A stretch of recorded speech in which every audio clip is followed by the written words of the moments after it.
conquering German armies covered Western Europe. The self-styled Mastering High.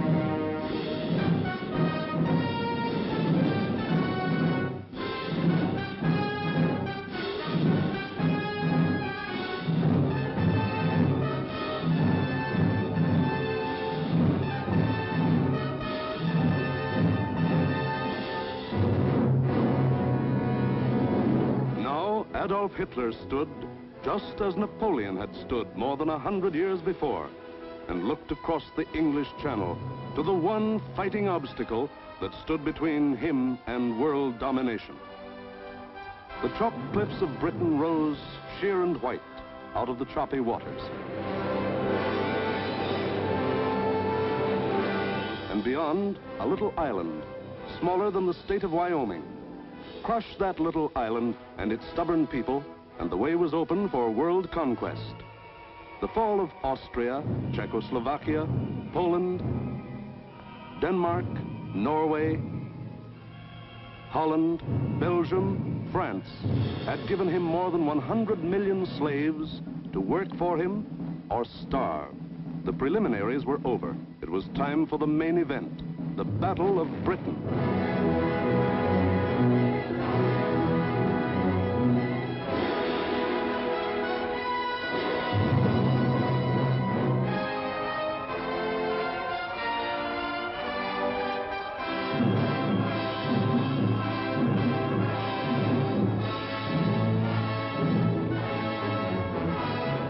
Hitler and his generals feverishly drafted their plans for the conquest of Britain.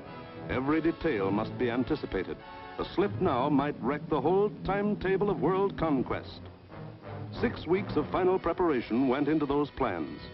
6 weeks to determine the history of 1,000 years. The thing was foolproof. See for yourselves how simple the whole operation was to be. Look. German plan for invasion of England. Phase 1. Knock out the Royal Air Force and its bases. Get control of the air and the sea lanes across the Channel. Follow the Blitz plan that had wiped out Poland, the Low Countries, and France. Destroy communication and transport lines. Above all, get command of the air. Phase 2. Pulverize the coastline with dive bombers. Drop parachute troops to take over the airfields and establish beachheads.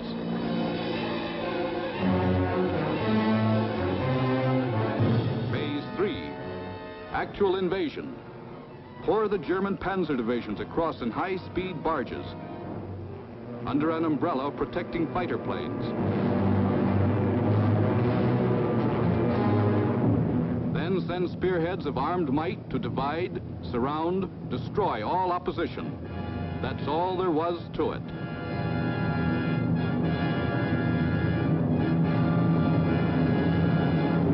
Conquer Britain. Force the surrender of the British fleet. Then, with the combined sea power of Germany, Britain, Italy, France, and Japan, he could control the seas and tell us where to head in. The torch of freedom flickered low. On the Channel invasion coasts, more than 100 fully equipped German divisions were singing the Nazi theme song, "We are sailing against England," as they waited the word from Hitler.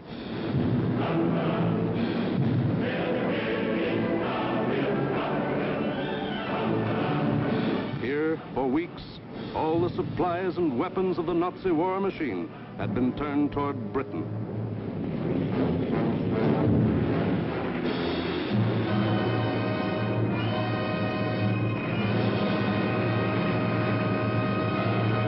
The jaws of the Nazi whale were set to swallow Jonah.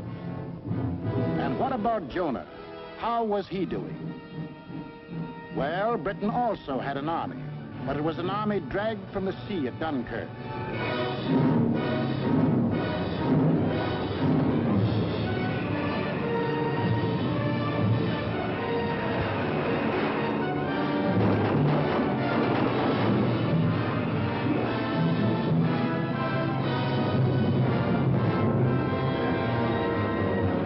An army without weapons. These had been left behind on the roads of France. Tanks, guns,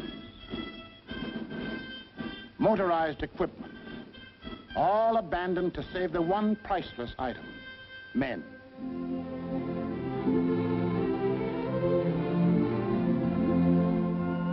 In all of Britain, there was not enough equipment for one modern division. Only one tank for every 1,000 square miles of territory. Only one machine gun for every 1,500 yards of beach. Britain had a navy too, but it was scattered all over the globe, guarding vital food and supply lines. And the British knew it would be suicide to use their fleet in the narrow waters of the English Channel with the German Air Force in control of the air. Britain also had an air force. An air force outnumbered 10 to 1 by the enemy, both in men and machines. And then there was Britain herself, the people of Britain, the people who were to be terrorized and forced to surrender. They knew that every man, woman, and child, in uniform or out, would be Hitler's target in the onslaught that might come at any moment. They knew they had a job to do, and not much time to do it in. The young, the not so young, and the old. The clerk, the butcher, the farmer, the member of parliament, they formed the civilian army, Britain's home guard. They started from scratch.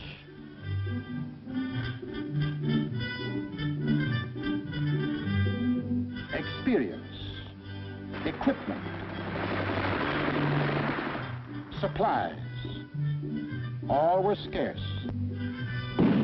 Only one shell to fire at each practice. The women of Britain refused to be left out. We'll enlist too. We'll put up the barrage balloons.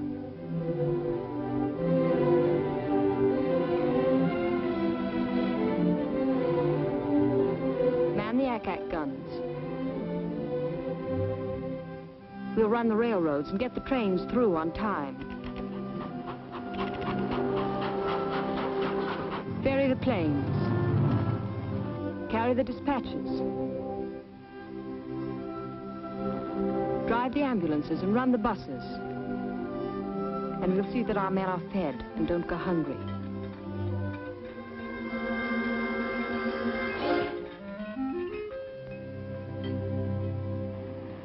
Others worked, men and women alike.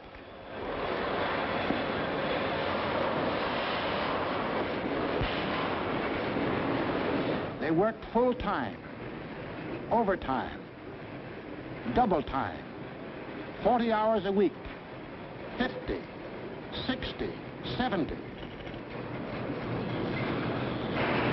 Hours meant nothing. Fatigue meant nothing. Until the government forced them to cut down hours because over-fatigue was hurting production.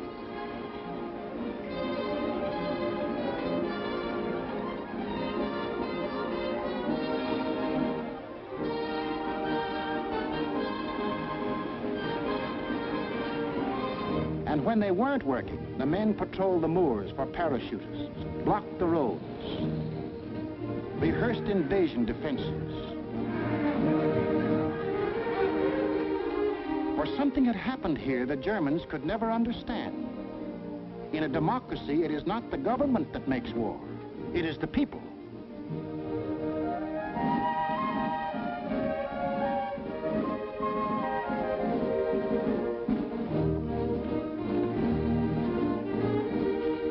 To lead them, the people had chosen Winston Churchill as their prime minister. And he spoke the words in every British heart when he said, "We shall defend our island, whatever the cost may be. We shall fight on beaches, landing grounds, in fields, in streets, and on the hills. We shall never surrender." This was Britain in its darkest hour. The people knew they were in for the worst the Nazi mind could invent, yet they didn't panic or run away. They patrolled and waited. They drilled and waited. They worked and waited. Waited for the terror they knew was coming. Then it came.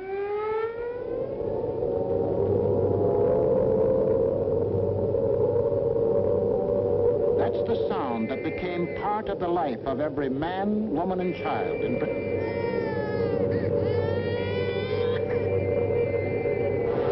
August 8th, 1940, and the battle for Britain is on. 30 enemy aircraft over the channel, flying due west.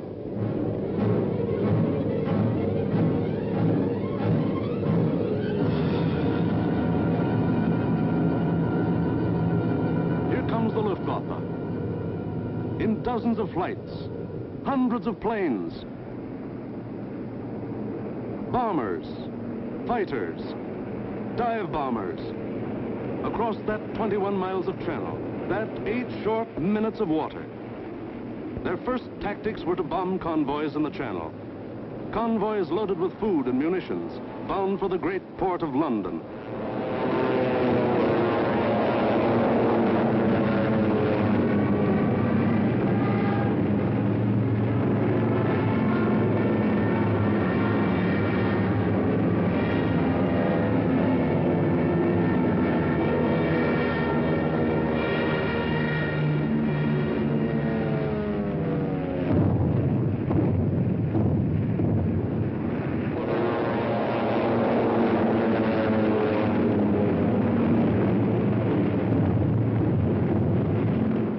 Fighters waited overhead for the defending planes of the Royal Air Force, the RAF, to appear.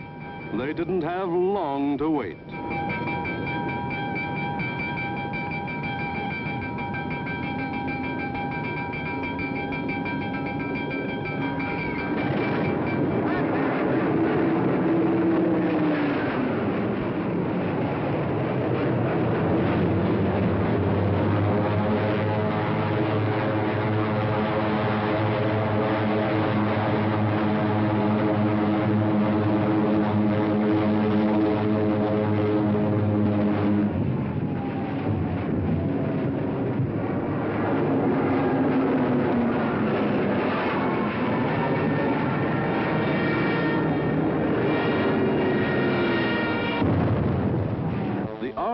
Came, facing odds of 6, 8, 10 to 1, and dove in, shouting the old hunting cry, "Tally-ho!"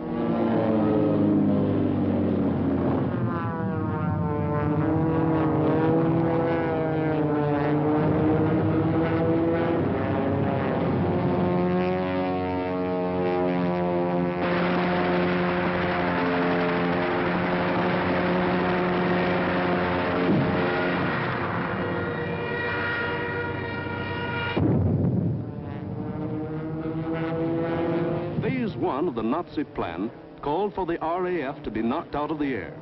But the men of the RAF hadn't read the Nazi plan.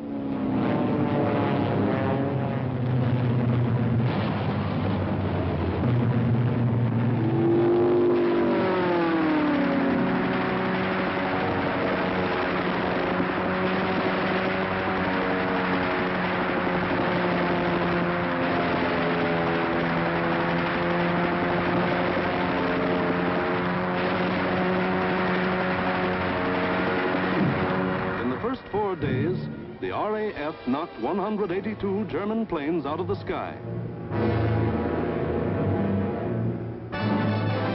For the next week, the Germans attacked the coast cities from the Thames River to Weymouth.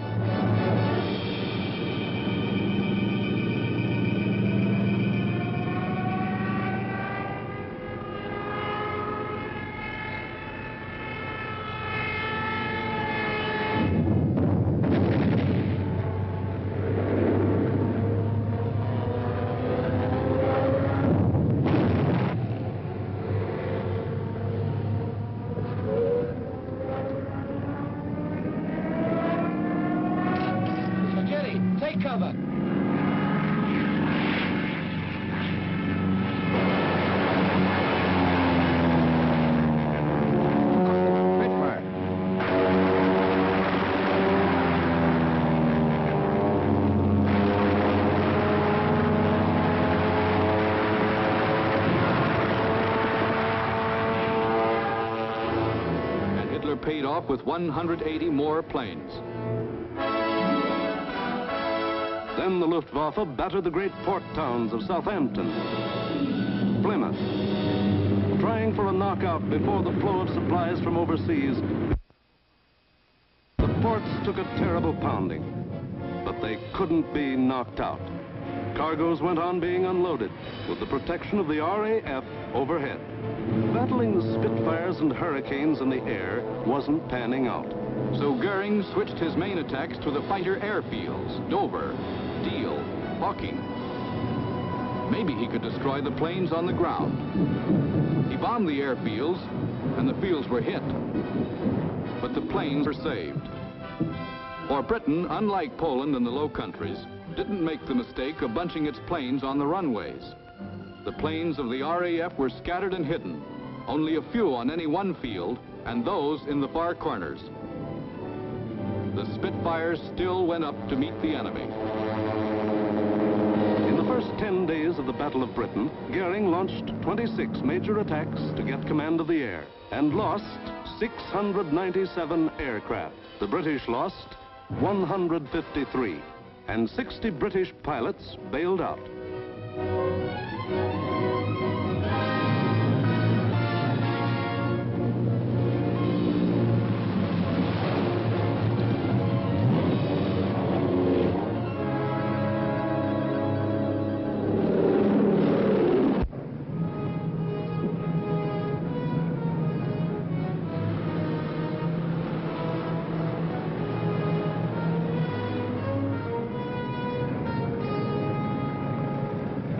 Valuable trained men were saved and ready to fight again, but the crews of Goering's planes were lost to him forever.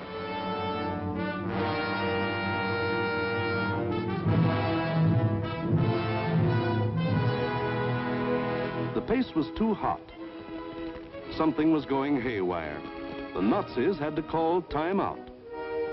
On a 2,000-mile front from Norway to France, the whole Nazi Blitz program was being stalled because the RAF was still in the air. The shock troops were getting hoarse from singing, "We are sailing against England."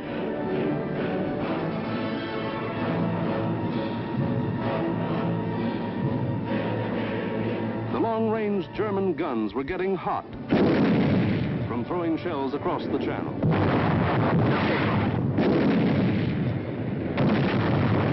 In public, Hitler assured the Germans, "Mr. Churchill tells his people that England will win, but I tell you that victory will belong to Germany."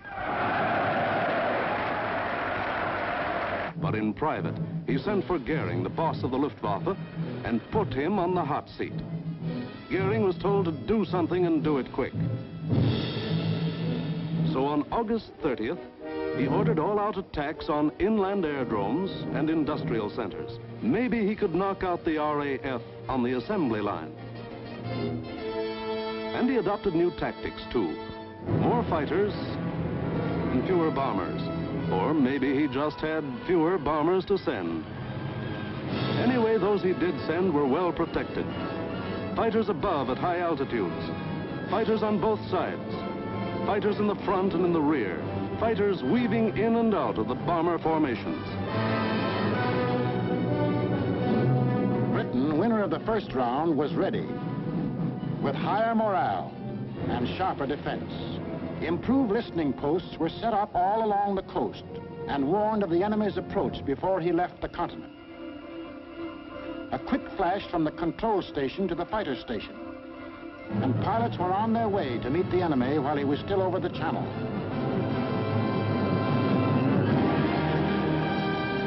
Day after day, out of sight and almost out of sound of the watchers on the cliffs, 4, 5, and 6 miles above, the battles raged over the Dover area.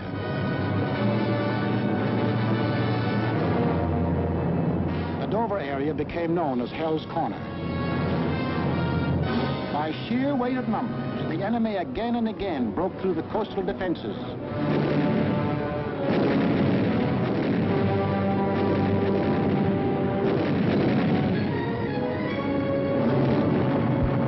And reached inland to the airdrome.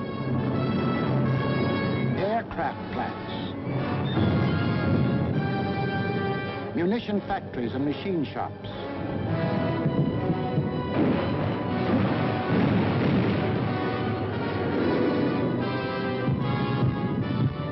Hello, gunfire in the southeast. Right.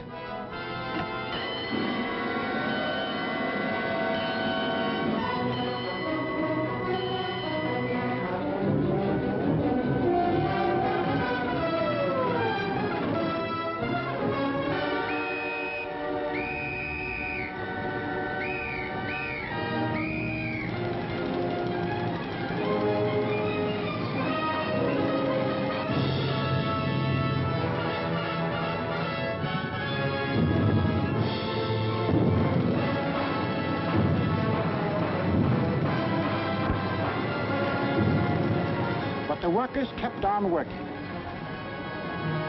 and the RAF kept on flying. These few men with wings, alone in the sky, behind their motors and machine guns, were shooting down more than the Luftwaffe.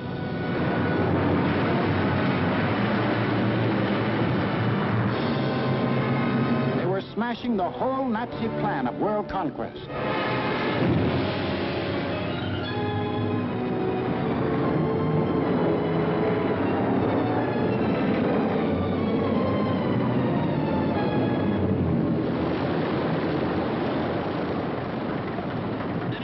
Johnny? 109 destroyed, Freddie, yes. Oh, good show. How'd you get on, sir? I had a wonderful party, thanks. Are you all right? You get any of the batters? Yes, I got a Messerschmitt 109 in Adonia. Between August 24th and September 5th, 35 major attacks were launched. They cost the Germans 562 planes, while the British lost only 219 planes and saved 132 pilots. Invasion plans were going completely haywire. The Nazis were blind with rage. The German mind has never understood why free people fight on against overwhelming odds. Hitler now knew he was superior in every weapon except the weapon of spirit. So he told Goering, break that spirit, crush the people, crush the spirit of democratic life itself. Invasion now would have to wait. The Nazis would avoid the RAF and smash the great city of London into the rubble heap they had made of Warsaw and Rotterdam. Could London take it? Even the people themselves didn't know the answer. The defenses they trusted in were London's hastily assembled anti-aircraft, the ack-ack guns, the balloon barrage which kept the raiders at high altitudes, the Royal Air Force, now down to its last reserves, and the plain, downright guts of people.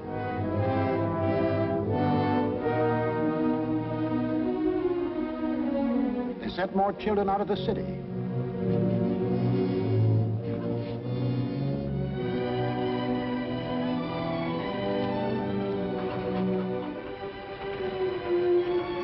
Tightened air raid precautions, stationed more airplane spotters, rehearsed firefighters, moved into bomb shelters.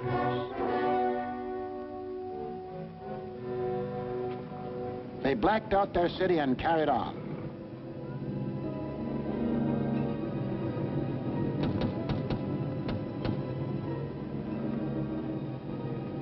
The first blow aimed to crush the British spirit came on September 7th.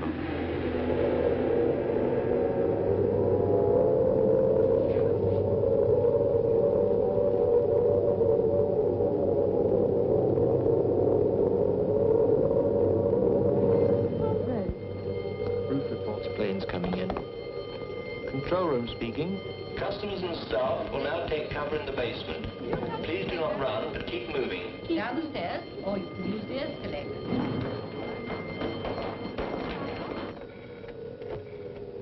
Third floor, clear. Second floor clear. First floor, clear.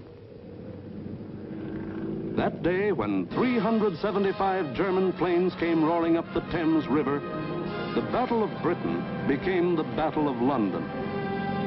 The Germans broke through the charge of Hurricanes and Spitfires that went out to meet them.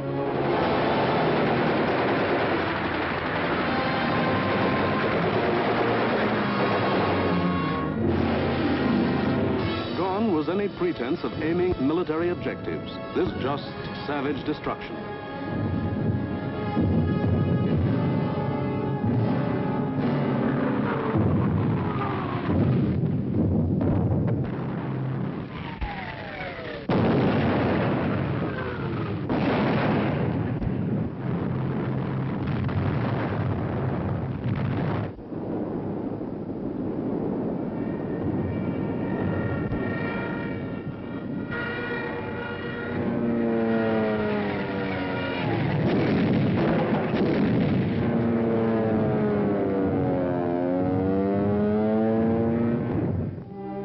Fell alike on the homes of the East End poor and the Mayfair rich, on shops, hospitals, churches. For 28 days, the Nazis were to drop everything in the book on the city of London. Tons upon tons of high explosives, delayed action bombs that exploded days later, torpedoes that sheared away whole buildings. And underneath the war in the air, the war of the man in the street went on.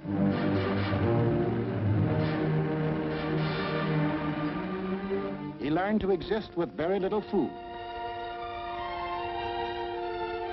He forgot what it meant to have a night's sleep, spending most of his time underground in the damp and dark and cold. Hello, Mrs. Fox. You're here early tonight. Well, I'm on the safe side, aren't I? I think that'll be all right now. Yes, that's grand. Anyway, I'll be back in a few minutes if you want. Now, how are we going to get you up there? Get a young man to lift you up. Barney, Hello. come get this young lady a lift up. Righto, I'm coming.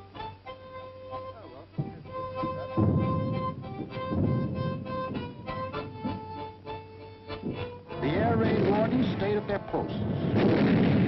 Doctors and nurses worked on steadily as the bombs crashed all around them. Rescue squads labored night and day.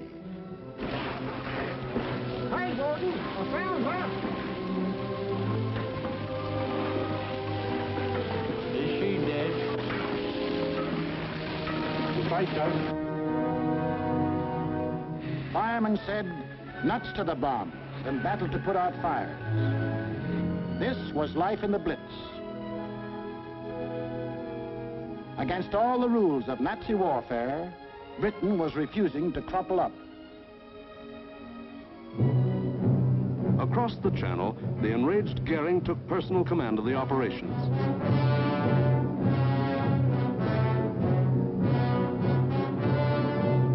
And on September 15th, he sent the Luftwaffe into one of its greatest attacks.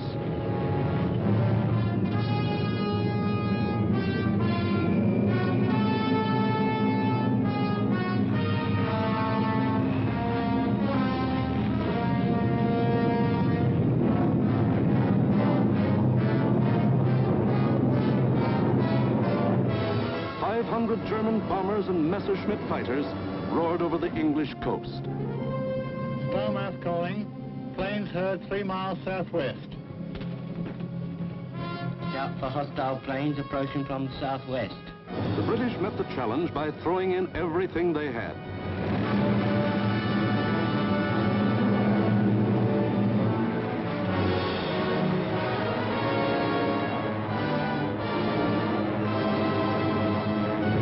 Historic three-dimensional battle took place inside an area 60 miles long, 38 broad, and from 5 to 6 miles high.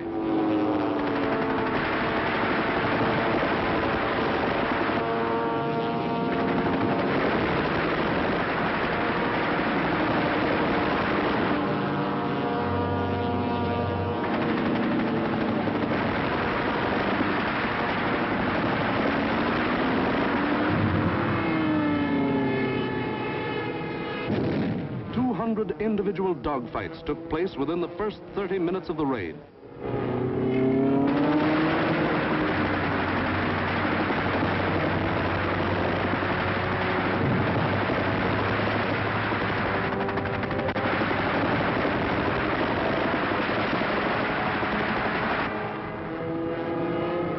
Right on our own doorstep. Oh, what a scrap.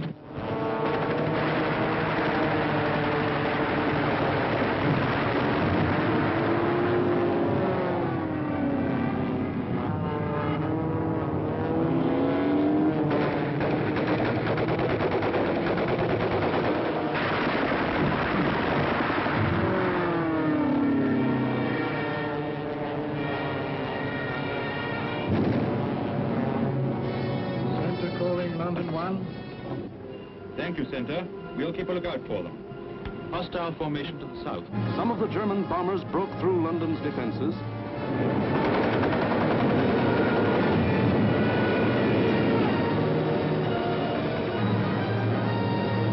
And reached the center of the city.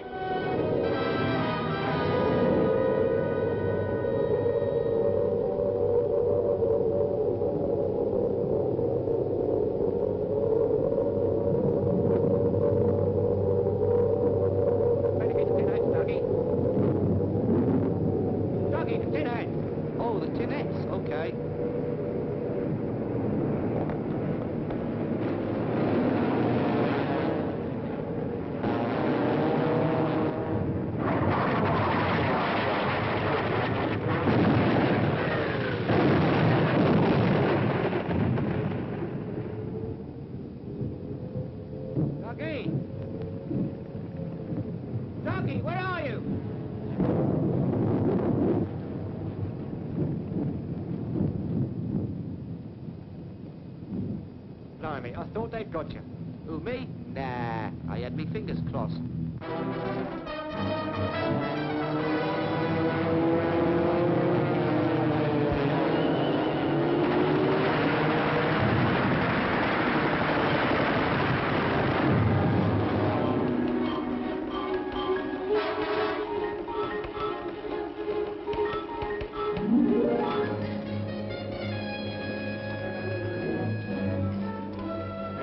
Communique. The biggest bag yet. 185 enemy aircraft shot down. End of message. Of the 500 German planes that came over that day, more than 1/3 were shot down. In the 28 days of terror from September 7th to October 5th, the Nazis dropped 50 million pounds of bombs on the city, killed 7,000 helpless civilians, and wounded 10,000 more. Bombs fell on Buckingham Palace,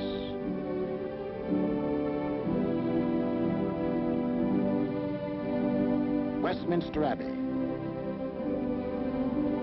the Houses of Parliament, Fleet Street, the center of the news, St. Paul's Cathedral. Bombs blasting the historic past out of the lives of Englishmen.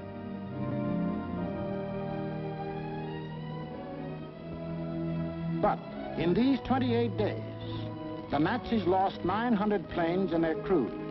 The more they sent over, the more were shot down. The British Spitfire had proved to be one of the deadliest weapons ever put in the hands of man. If this kept up, pretty soon no more Luftwaffe. The frantic Nazis had to pull a new one. They did. On October 6th, they changed to night attacks.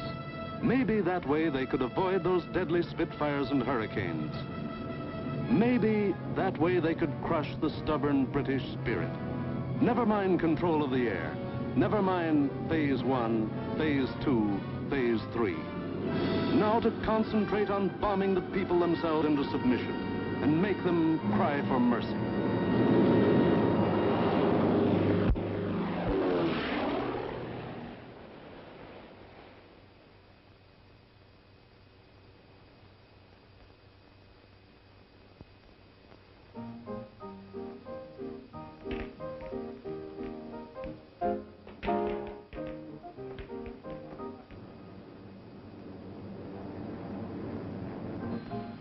Hostile raids, then.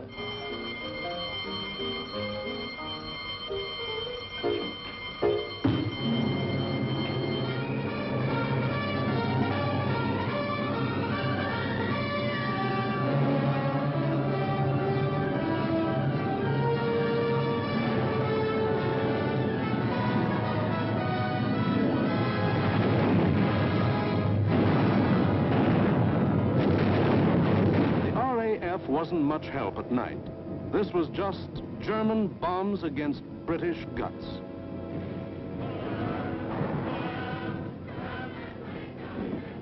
Harvey. Hello, Jack. Sound happy enough down there tonight, don't they? Yes, they're all right.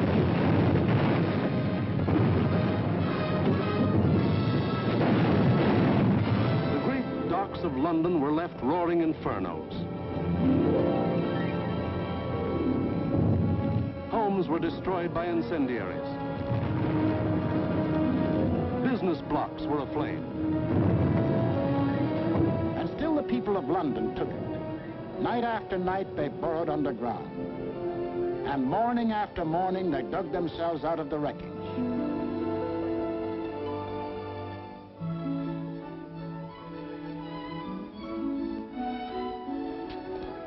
Good morning, Mrs. Bow. Good morning, Miss Ryan. See you tonight. Right here. Come on, Betty.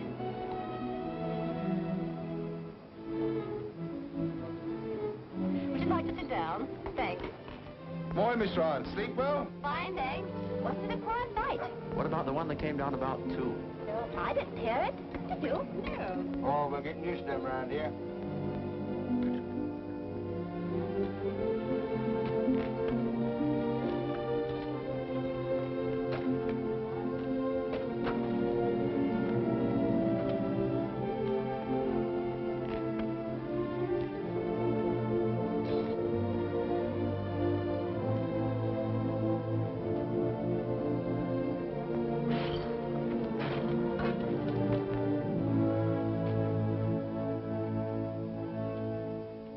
You'd better go away from this for a bit.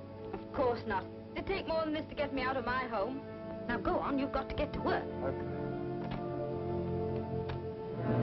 The Battle of London was the battle of the people of the city.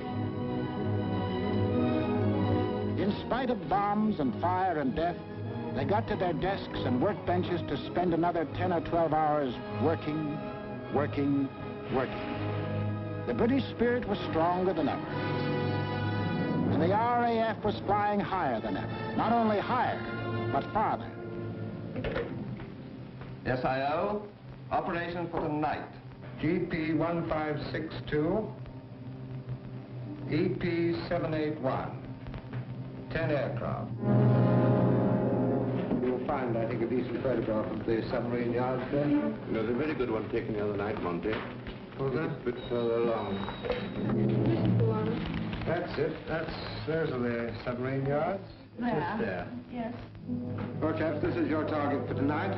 It's the submarine and shipbuilding yards at Bremen. It's a vitally important target, and it's got to be hit hard. In the midst of this life and death struggle, the British found strength not only to defend, but to counterattack with what few bombers they could get together.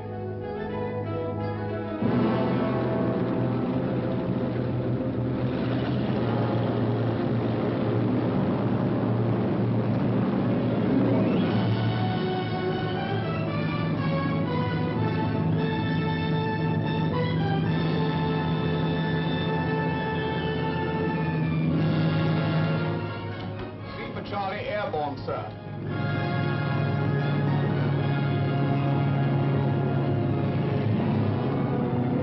Hello, rear gunner. Can you hear me? I'm okay, Skipper. Hello, operator. Everything okay? Well, it seems to be all here, sir.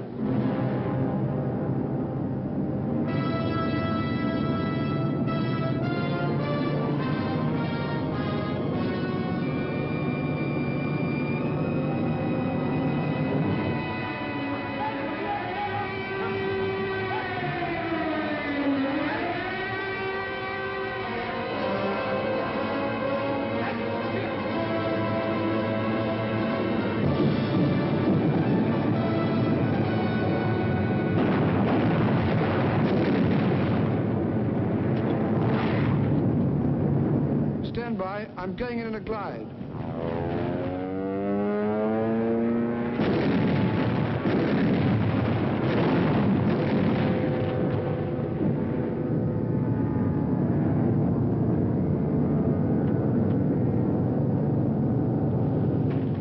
Steady.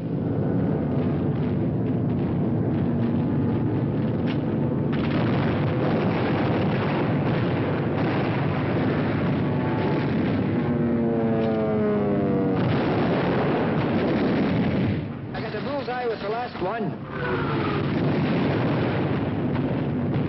Here was the RAF giving it back.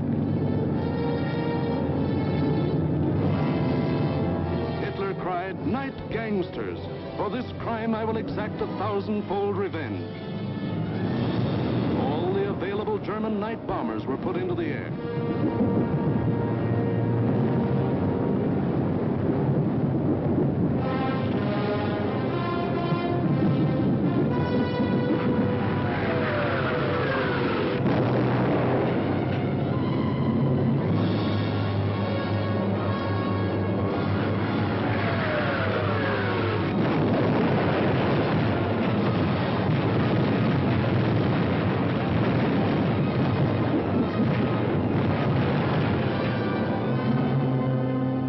Thousand-fold revenge was Coventry.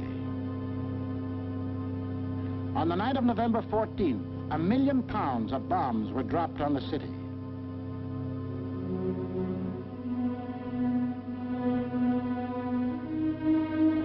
Coventry was smashed as flat as Warsaw and Rotterdam.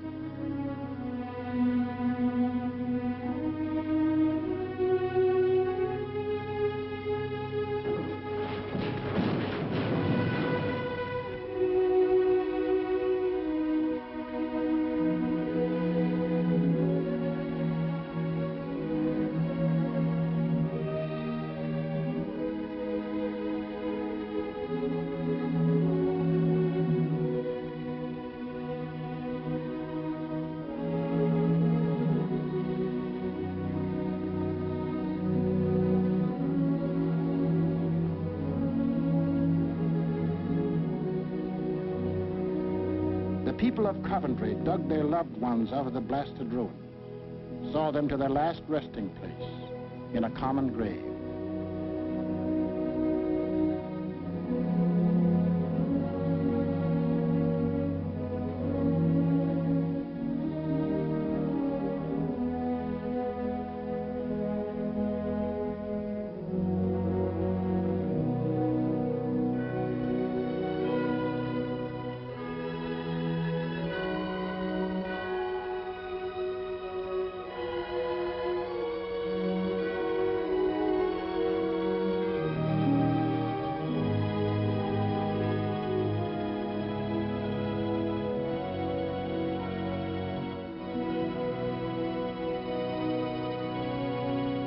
Hitler could kill them, but damned if he could lick them.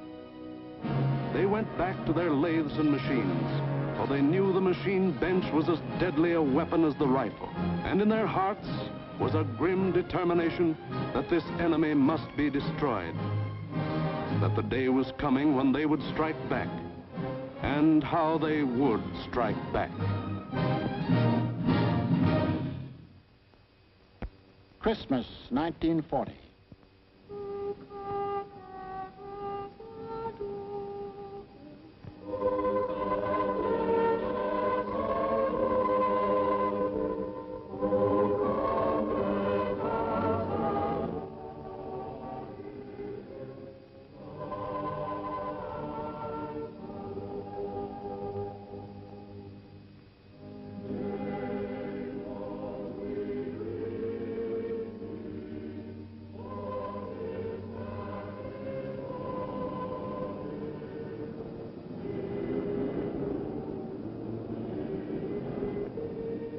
Christmas, season of peace on earth, goodwill toward men, was the ironic quiet before Hitler's great burst of rage against a people who couldn't be licked.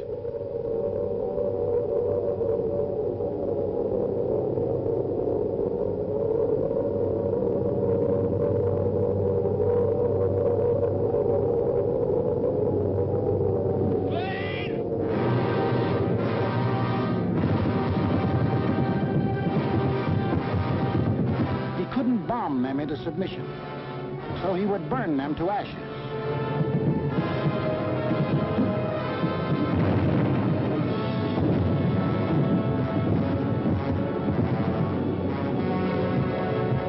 Millions of firebombs rained down on the great city of London.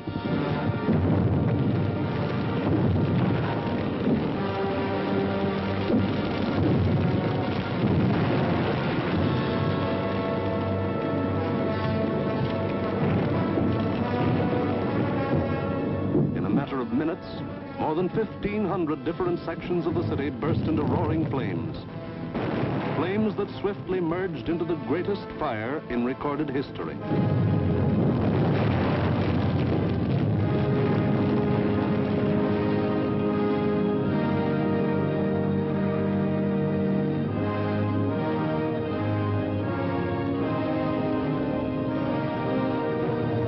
In the midst of all the fire and destruction, vital water mains were shattered.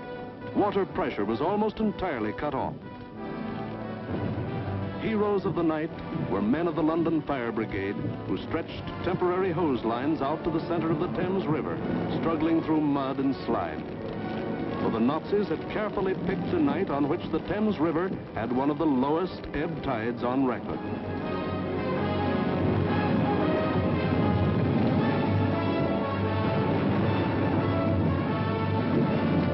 And while London burned above them, the people of the city held on.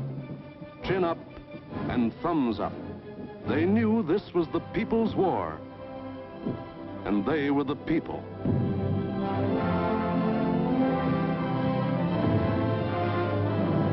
And a people that couldn't be panicked, couldn't be beaten.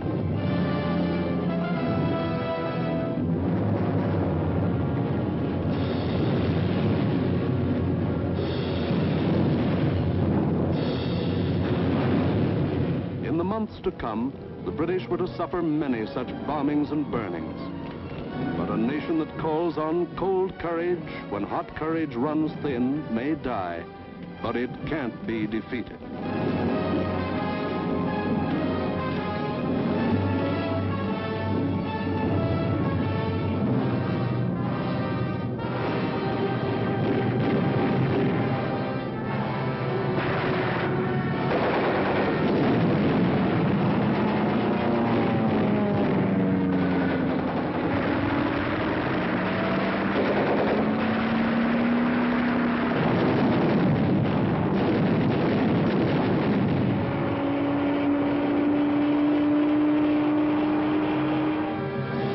The Battle of Britain was won, but not by Hitler. Hitler had lost the battle. He had lost 2,375 German planes and their crews. For the first time, it was the Germans who ate the bitter dirt of defeat. Gone was the legend of their invincibility. For a solid year, the Nazis struck Britain with all their might. They leveled thousands upon thousands of homes and damaged millions of others. They killed more than 40,000 men, women, and children, and seriously wounded 50,000 more. But not one single Nazi soldier set foot on British soil. But Hitler couldn't stop, and in our next film we will show how he had to turn to the east again. Why did the Nazis lose the Battle of Britain? First, because a regimented people met an equally determined free people, and the free people made them quit cold. We've been bombed, dive bombed, high-level bombed, machine gunned, been through 2 invasion scares. The last lot we had the house down about our ears. But we're still sticking it, and we're going to stick it. Second, because this was a new kind of war, and the RAF were the men who could fight it. These were the men who belonged to what Hitler called those weak, soft democracies. The British did more than save their country. They won for the world a year of precious time. It was not only for the people of Britain, but for the people of the world that Winston Churchill spoke when he said, "Never in the field of human conflict was so much owed by so many to so few